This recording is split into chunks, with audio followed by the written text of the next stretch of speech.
first video of 2020. I've been dying to make hard cider because this stuff seems like it's really, really super easy to use.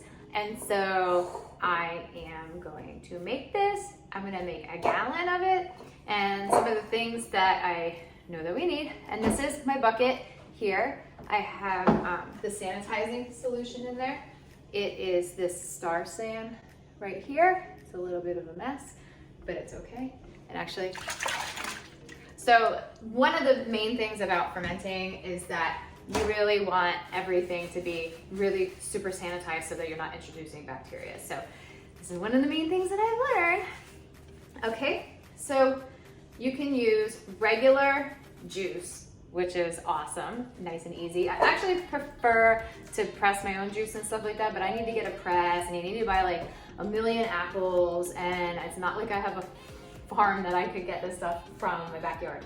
So I just bought this treetop 100% pressed Honeycrisp apple right there, and it has the sedimentation in the bottom, so that's really good. So that is when you know it's really good stuff.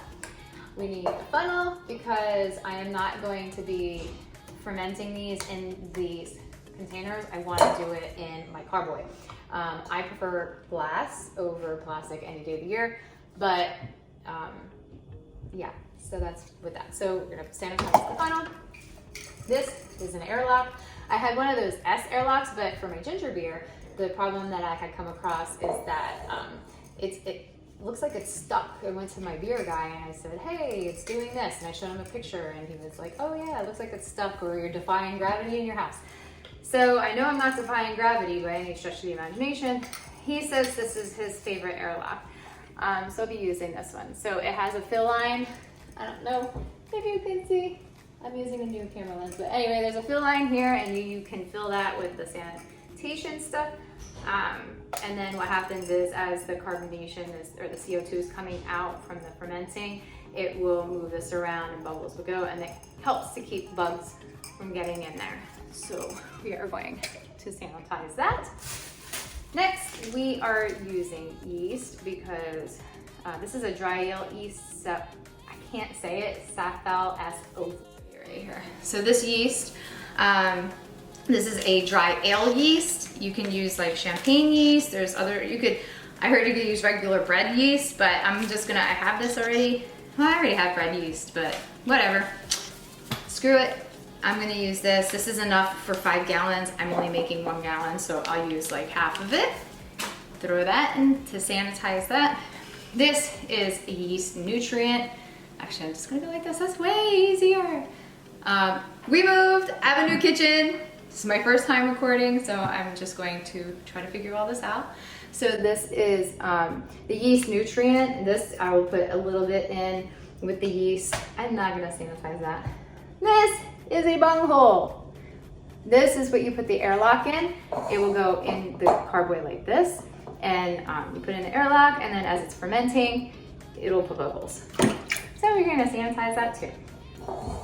All right, so now what we are going to do, you don't have to, we got some grapes, golden grapes. I'll probably not even use half, I'll probably use this about half this bag. I got it in bulk, I didn't buy it, what do you call it? Okay, so I am going to sanitize my hands. And I'm gonna lay down this cloth here, and I have to sanitize the carboy really fast. So we are going to do that. Just a little bit, you just shake it up like this, because you wanna make sure that you are getting any kind of bacteria out of there to kill it. It only really needs like 15 or to 30 seconds of contact time. And then you can have the bubbles in here. So you can see right here that there's bubbles. Apparently it will not affect your fermenting and it will not affect you. So I'm okay with just having a little bit of bubbles. Then what we're going to do is we're going to take our funnel, stick it in, and actually I forgot, I gotta pitch my yeast first. So give me uno momento.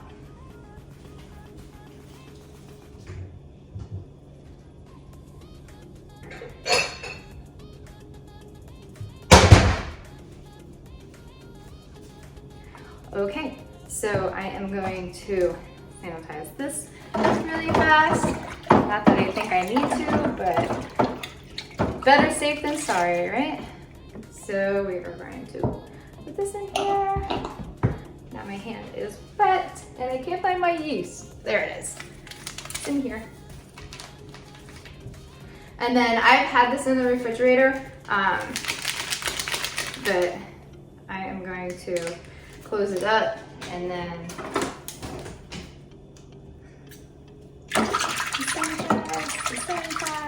sanitize. All right. So again, since we're only making 1 gallon of this, I'm going to use about half. So I'm going to pour that in there. Maybe a little more than half, but it doesn't really matter. And I'm just going to use the apple juice to hydrate it, just like that. Probably should have had my little mini whisk ready, but I did not. So I'm really excited to make this because one, I really want to make it for my mom because my mom really loves that apple. She calls it that apple drink. She's like that apple drink. Here you can see the yeast doing its thing. So we are just going to mix it. And honestly, I probably should, it's all good. I mean, how fun is it gonna be to be making your own freaking alcohol? Shit. I wish I would have just decided that I wanted to try this way before now. Especially because this stuff ferments and it takes some time. So we are just gonna leave that. It's all incorporated. It looks pretty good. So while we're waiting for that, you're gonna fill out the carboy. I did not take the label off. These are a pain in the butt to get off, and I am just not looking forward to trying to get it off. So actually what I want to do, because there is sediment on the bottom of this, is that I want to close it up and shake it. And that was really fast. She really likes that apple drink. It's gonna be fun. And it's something different. I mean, you guys know me, I'm a huge kombucha brewer. I love making kombucha. I'm actually coming up with some projects with the kombucha, which I'm gonna share with you guys. It's totally gonna be a trial and error, and my brew guy is actually quite intrigued that I'm gonna be trying it. Just because he says he hasn't seen it happen, and I'm sure it has happened, but to basically do it on my own, it's gonna be pretty awesome. So, okay. And then we got this one. So we're not using any water in this at all. And it's just gonna be apple juice. Whoa!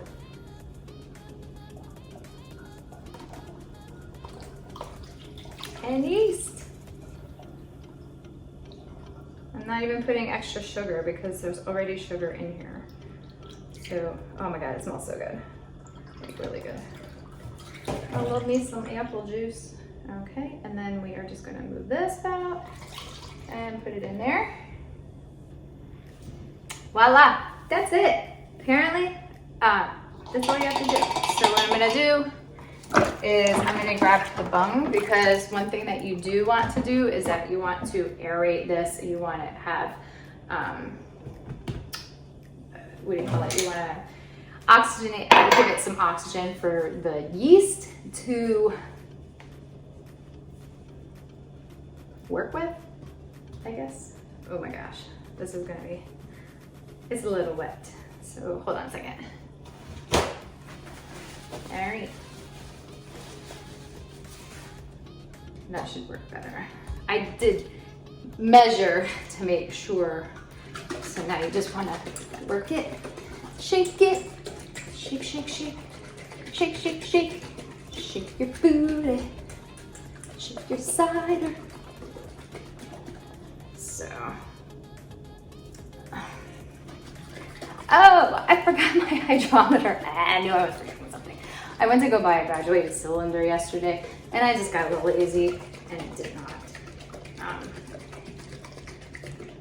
So apparently you don't want to shake it also like too much. And but I think this is good. So now that we got everything in there, a lot of people say that you should read it with the hydrometer. So the hydrometer, what that does, oh, and we're forgetting the raisins. See, I told you this is all about trial and error. Here we go.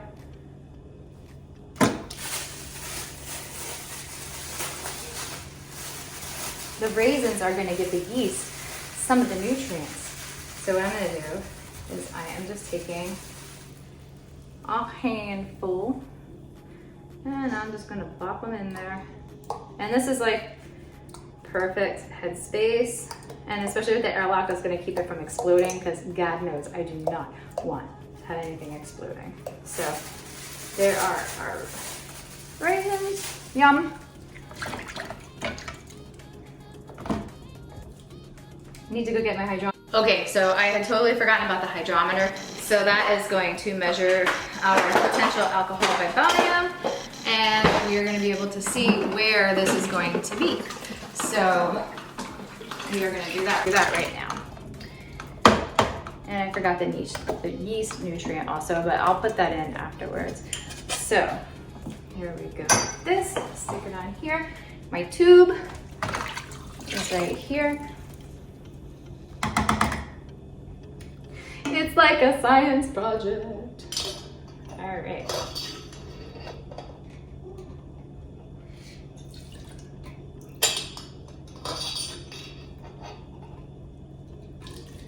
We're just going to fill up the tube, and we're going to read what we're at. And I hate turkey basters because they're so sloppy.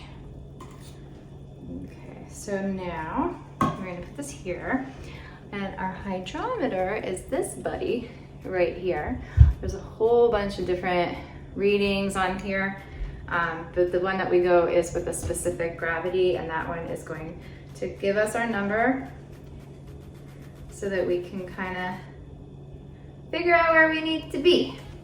So it looks like we are at 10. Hold on, where are you? There we go.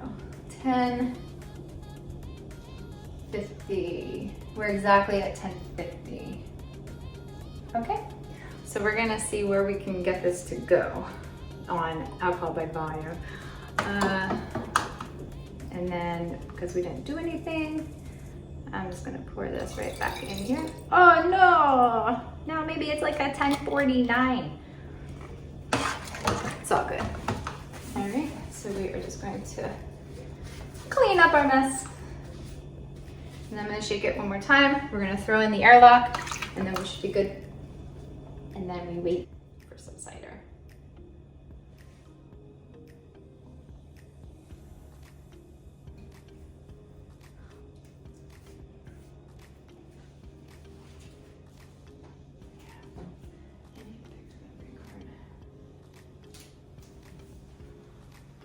So since we're able to still watch on here, my other camera died, so we are just going to finish up here. So we're just going to give it a little bit more air. We're going to be shaking, shaking, shaking, shaking. And then we are going to add our yeast nutrient. And for what I'm making, I can use a little bit. I don't really need too much of it. So I'm just going to use a little bit. But this is going to help the yeast to kind of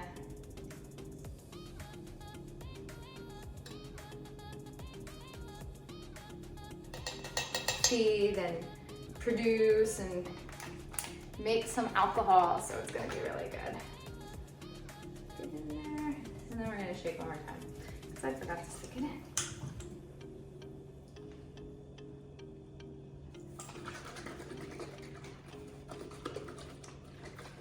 So we pitched our yeast. We're shaking it again, the yeast nutrient. We put in our airlock, and then we're going to make it to go. And it looks like there's chunks of yeast nutrient in there, so I don't really know. You're supposed to put this in at the last 10 minutes of a boil, but I figured I would stick it in now and just try to see how it works out. Now we need to find pieces for the airlock. Where are you? Where art thou, airlock piece? Okay. So we just need to fill it up a little more. Put it right in the fill line. Like that, perfect.